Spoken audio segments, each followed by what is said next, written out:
Hey, hey. Hey, how's it going? Good. What's your name? My name's Daniel Cunningham. Hey, Daniel. So, what deck are we profiling today? Gravekeepers. I brought it to YCS Atlanta. I made it into day 2 with a 7-2 record. I placed 51st on day 1. Day 2, I went X1 and placed 56 overall in the event. That's good. So, let's see the deck. Okay. 3 spies, obviously. 3 commandants to search the necro valleys. 2 recruiters. In this format, it's a little slow, and since Apostle came out, or Disciple, it's not as fast as it used to be, and you don't rely on the Descendant pop recruiter plays anymore. 2 Descendant, 2 Assailant. Everybody keeps asking me about why I run 2 Assailant, but the reason why is because it hurts Boojins a lot because they can't crane, and they can't do attack boosts. It changes their defense to defense position or attack position. And also it hurts Fire Fist because they can't tense in or tank in it or anything else that attack boosts it. And it also gets around problem monsters by changing their battle positions. 1 Apostle or Disciple or Nobleman. I only run 1 because Fire Fists are a thing, and with them popping all the face down cards, it's usually rare to get its effect off, but at the time you do grab it, it's really, really powerful. And then the card that won me a lot of games today, Gravekeeper's Heretic. Heretic is when this card, as long as this card is unaffected by all other card effects, as long as Necro Valley is also on the field. I played 3 matches that relied heavy back row. Fire Fist, Trap Tricks, which was really funny, and then a kind of Boojin back row deck. Every time this card was brought out, it poked for game. He was at 8,000 life points and I was at 200, and I won from that card. Wow, that's good. 3 Duality, 3 Necro Valley, 3 MST. People were wondering why I run 3 instead of 2. The problem is that you need Necro Valley to remain face up on the field, otherwise it's a losing battle from there. 2 Still, it's a +1, and you also get back your Commandants to pitch for more Necro Valleys. 1 Royal Tribute, best card in the deck, and 1 Book of Moon. There was 13 spells, 14 monsters, 3 Imperial Tomb. People were saying to only run 2. I like 3 because if you open up 2, you can use 1 on your turn, and then for their turn when they try to go off, you can use 1 as on their turn as well. 3 Fiendish. Since Fire Fists are a deck, you need this card. It's so good. It stops everything, and the fact that it stops them from attacking as well is also really powerful. The only problem I don't like with it is that the moment that you Fiendish, they try to come up with a play to just XYZ or synchro around it, leaving it on the field as a dead spell and trap card zone. So it has its advantages, but at the same time, they have to think about what to do around it. 2 Mirror Force, 1 Warning, Bottomless, Torrential, Compulse. 7 tools. Since people were running 3 Tomb, I was thinking about a card where if I don't have Necro Valley, what could I use to stop them from trying to blow up my field?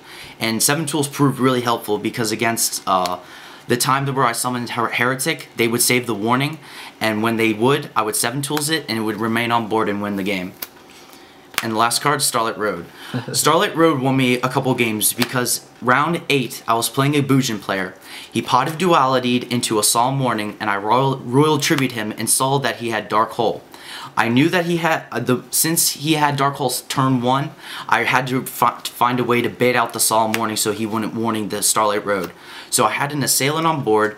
I summoned Commandant, praying that he would use the warning, which he did. The next turn, I summoned a Recruiter and swung both times, leaving the Starlight face down.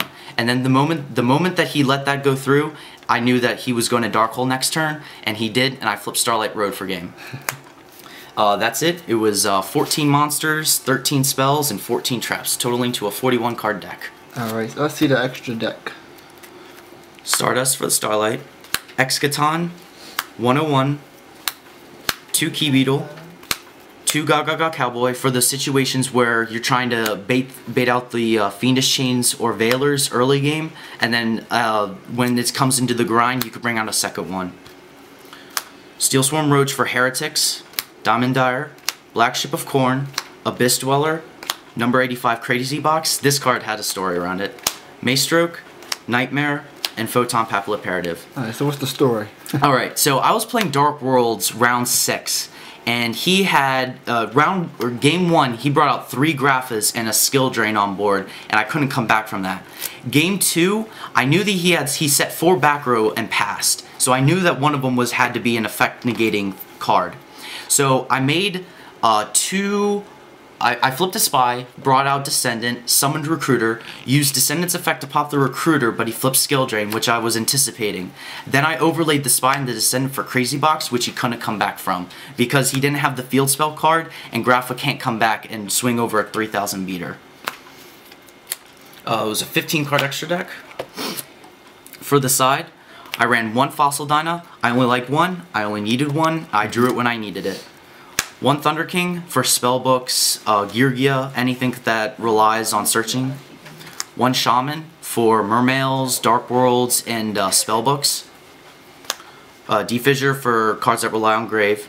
Dark Hole. A lot of people were asking why I don't main Dark Hole, and the reason is if I go first game 1 and I have the unfortunate chance of drawing Dark Hole, I feel like it's a dead card in hand. Because it's great when you're going second turn and then you could Dark Hole their field, but if it's first turn, it's just, you have to play it right. And honestly, if I draw it, I feel like I'll play it wrong, so I always side it in when I go second to play it on their back, or to play it on their field board. 2 Overworked. People will said that it conflicted with my deck when I say, you set Spies, you set the Recruiters, most of the cards that you set or flip face down. So Overworked, you just have to activate it at an appropriate time, against Fire Fist, Boojins, and Harpies, which is a really bad matchup for this. 2 Mistakes, again, it's a Thunder King, Ryo, and Trap. 2 Black Horn of Heaven, this card proved really helpful against my Yugioh matchup. It negates their Gear Gigant X and they don't get their effects off. 2 Light Imprisoning, it hurts Lightsworns, Boojins, Constellars, and Heretics, as well as the Noble Knight cards. And the card that was the proest of pro techs, Deck Devi. So many times I brought out Assailant or Descendant using their effects and they would Fiendish Chain it. And against Yugioh, this card won me both matches, because at the moment that I activate this, they lose. The only card that they run that's higher than 1500 attack is a Redux, and most decks don't even run that anymore. So the moment that I flipped this, I had my opponent discard his entire hand. In the next 3 draws, he had to discard. So, what do you think is good about the deck? It controls the Grave, which is a rare feature in this format. With Fire Fist running 3.5 build and the Wolfbark running, and 4-axis running Wolfbark, it stops them. It stops Yugiohs from getting their effects off in the Grave. It stops, I don't know. There's just so many things that hurt the graveyard. And with Necro Valley being a card, they can't come back from that unless they run the MST or Field Spell cards. What do you think is bad about the deck? The bad thing is that the moment you get rid of 3 Necro Valleys, it's a losing battle from there. The only thing that we can do is try to make a good Exceed to sit on for a while until we can find a way to come back. The losing matches that we have are Harpies, because they can continuously pop our back row, and Dark Worlds, because they run their own Field Spell card and they run Grapha. So, have you tried that spell card that stops special summonings? I did, and actually my friend John and I were playtesting against one today. The problem with it though is that the moment that it removes a Gravekeeper or a Necro Valley, it just becomes a -1. I see that as Vanity's Emptiness too, because the moment that you kill one card, it becomes a -1. Granted, it could stop some important plays, but the moment that they find a way around it, it proves to be not as helpful as most people think. Is there anything you would change about your deck build right now? No, honestly, this deck build was working perfectly. The only thing I might consider is changing the Light Imprisonings for DNA surgeries, but at the same time, it hurts Heretics too, which is a card that I'm also worried about because of Wingbeat of a giant dragon. Oh yeah, I hate that card. Yeah. It's just like their Heavy Storm. It's their own Heavy Storm that Konami forgot about. Right, right. Is there anything else you want to talk about or say? I want to give a shout out to my friend and the store that I work for, Chibi's Cards and Games. It's located in Ellicott City. We have Yu-Gi-Oh tournaments on Fridays and Saturdays, so swing on by to check it out. Alright, thank you very much. Thank you.